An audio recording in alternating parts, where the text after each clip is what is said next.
Bom, 50%. O que é 50% de uma coisa? É a metade. Então, se eu te pedir 52%, é a metade mais 2%. 1% mais 1%. Se eu te pedir 90% de 120, gente, o que é 90% de 120? É o 120. Ah, Pedro, já sei, é 10% vezes 9, está correto. Mas é mais fácil você pegar o 100%, que é o 120, e dele tirar quanto? 10%, ou seja, tirar 12. Em vez de eu calcular quanto é 10% e fazer vezes 9, eu vou pegar o 100% e dele vou tirar 10%, ou seja, eu vou tirar 12, vai ficar 108. Se eu quisesse 95%, gente, o que é 95%? É pegar 100% e tirar quantos por cento? Tirar 5%, que é 6, ou seja, 114.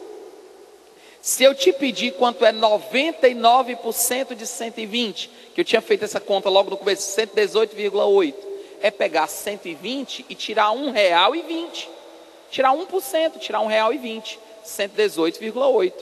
Se eu chego 110%, é o 100% mais os 10%. Ou seja, meus queridos, o que é 100% de uma coisa? É a coisa, né? Se a pessoa chegar, o pai chega para o filho e diz assim: meu filho, esse mês eu vou te dar 100% da sua mesada. Aí o menino, peraí, 100% da minha mesada é a minha mesada. Quer dizer, não vai ganhar nada a mais. Você já vai ganhar o que você ia ganhar mesmo. Então, agora uma coisa é dizer, você vai ganhar um aumento de 100%. Aí as coisas melhorando. Tá certo? Aí é outra história. Você vai ganhar um aumento de 100%. Não, mas exatamente, se ele não ganhasse nada, aí 100%, ou seja, eu vou continuar te dando a mesma coisa, nada, né?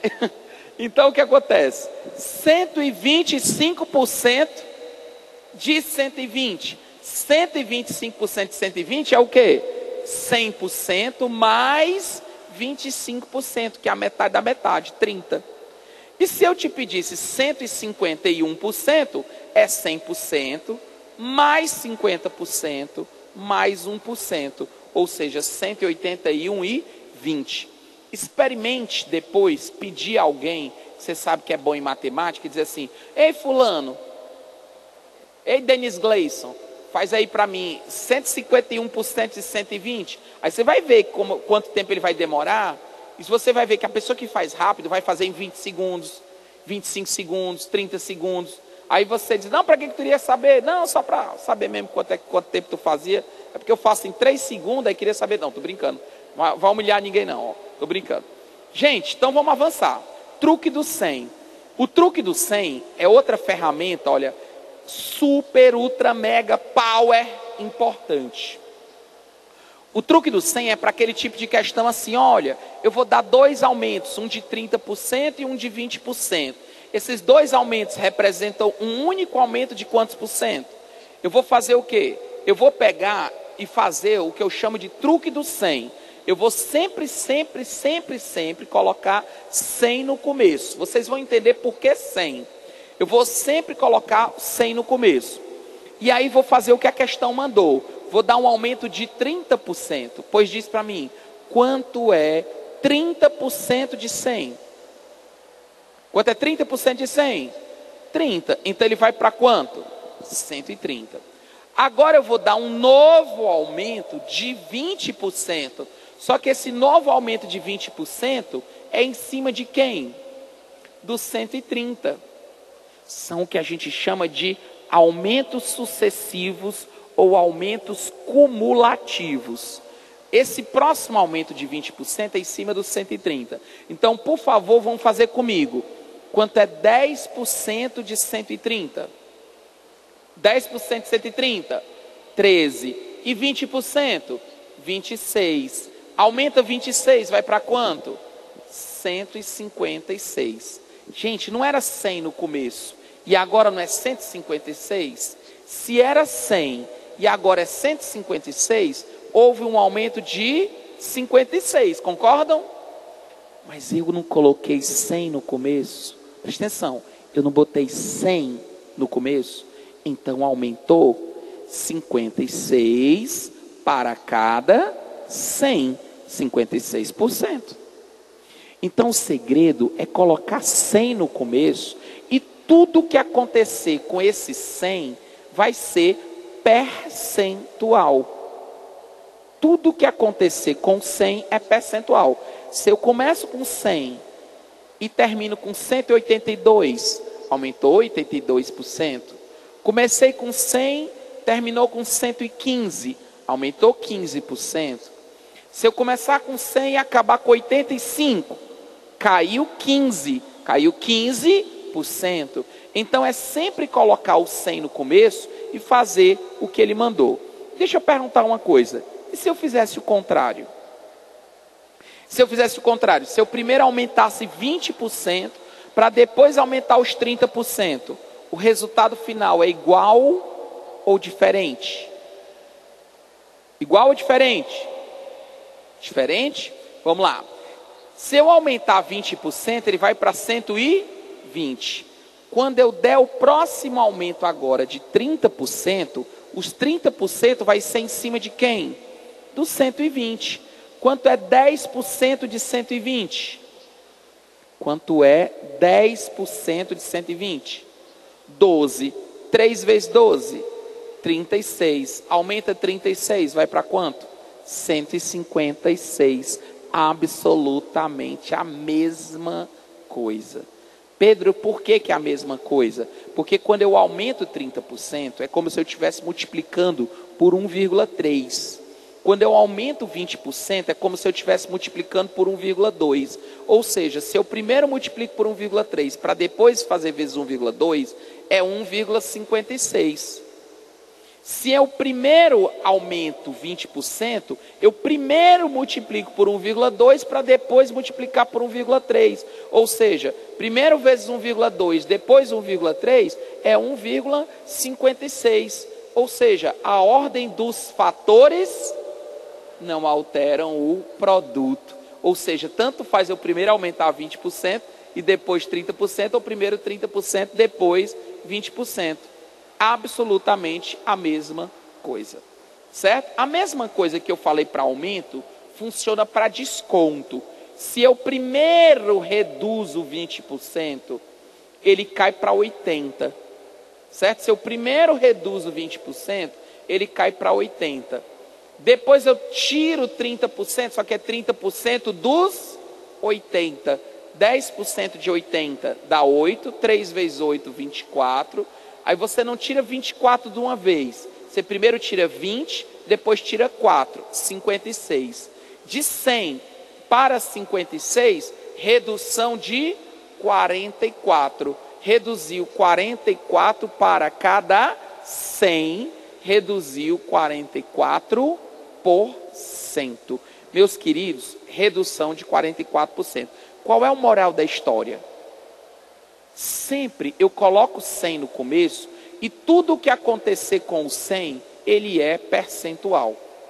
Essa técnica vai fazer você ganhar muito tempo, porque em vez de você fazer a conta só com multiplicações, queridos, fazer uma prova bem feita não é só fazer, é fazer rápido.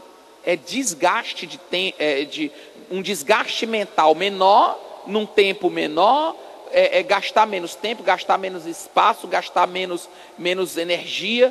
Tudo isso é otimização. E é isso que essas ferramentas vão nos trazer. Mas agora vamos introduzir, depois dessa base da porcentagem, vamos falar agora, sim, propriamente, do juro simples e do juro composto. Gente, os juros, certo? Os juros, basicamente, ele é como se fosse o aluguel do dinheiro. Quando a gente aluga um carro, a gente paga um aluguel do carro. Quando você pega um filme na locadora, você aluga o DVD, você paga um valor para a locadora, que é como se fosse, digamos, e é proporcional à quantidade de dias que você vai ficar. Se você pegar um DVD e pagar, por exemplo, R$5 no aluguel do DVD. Se você passar 2 dias, paga 10. 3 dias, paga 15. Ou seja, a quantidade de dias que você vai passar é proporcional ao dinheiro que você vai pagar pelo aluguel daquele disco, né? Daquele disco. Então a ideia é o quê? Quando você aluga um objeto, você paga aluguel. Quando você aluga dinheiro, a gente, em vez de chamar de aluguel, vai chamar de juros. Então, juros é como se fosse o aluguel do dinheiro.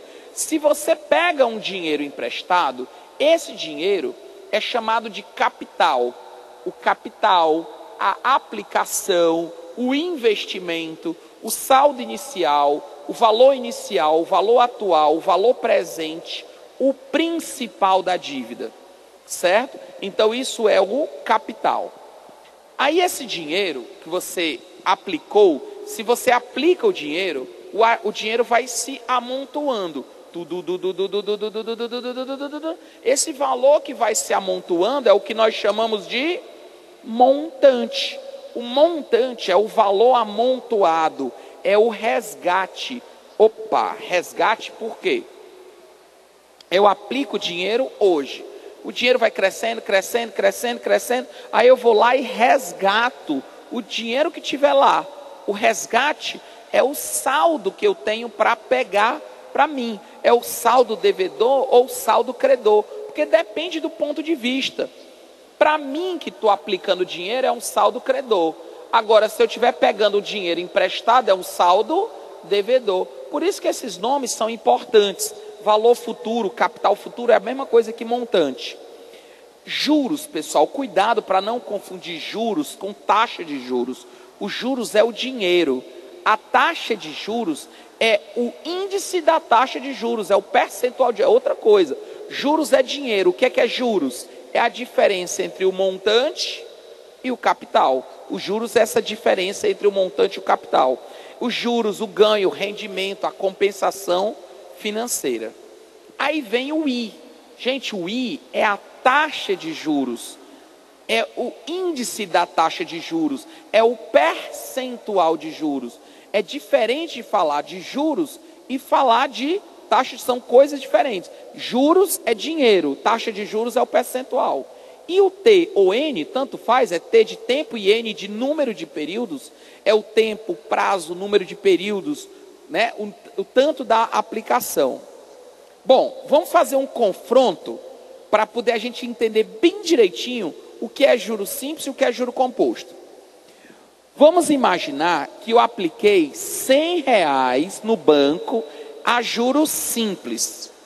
Quando eu pego esses R$100 a juros simples de 10%, olha, muito mais importante do que saber fórmula, e o que o Enem gosta de cobrar, não é fórmula, é entendimento, é raciocínio, é compreender como funciona. Então, atenção, você tem R$100, que é o valor que você aplicou a juros simples de 10%. 10% de 100 dá quanto? 10. Aí ele vai para quanto? 110. Se eu aumento mais 10% do juros simples, ele vai para quanto? Quem me diz?